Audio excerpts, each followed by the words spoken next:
Mothers and disability advocates are calling for change today following a report about the use of seclusion and restraint in public schools. They're hoping for an update to a law that from the governor about how kids' behavior is handled in schools. Political reporter Jessica Arp is live at the state capitol tonight to explain. Jess?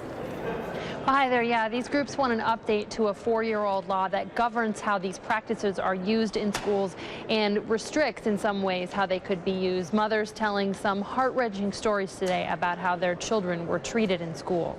The start of my son's school year in Madison was a seclusion and restraint nightmare for him and for our entire family. Amy Puccio joined mothers from across the state in sharing how her 8-year-old son with special needs was secluded and restrained in his Madison elementary school more than 20 times in 1 month. Most of these I was never called. Sometimes I was only told that my son had an episode, and I had no idea there were required reports and I could ask for them. When I finally saw all of the seclusion and restraint reports, I wanted to die.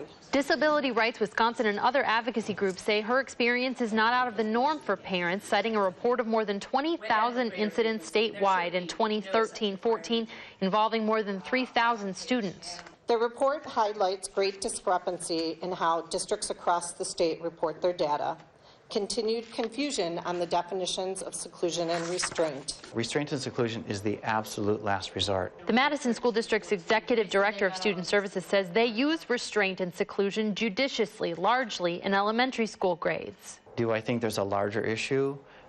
No, I don't. I think there's a few incidents where there were concerns, and that there are always areas of needed improvement within our school district, and we've made some adjustments to really improve. Puccio said the district did step in to help when they learned of her experience, but she believes something should change. We have got to find better options because as far as I'm concerned, secluding and restraining a child is no option at all.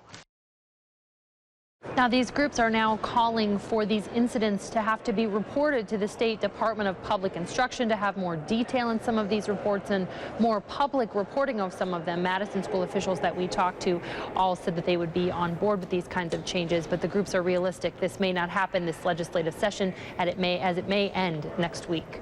Jessica Arp reporting live from the state capitol. Jess, thanks.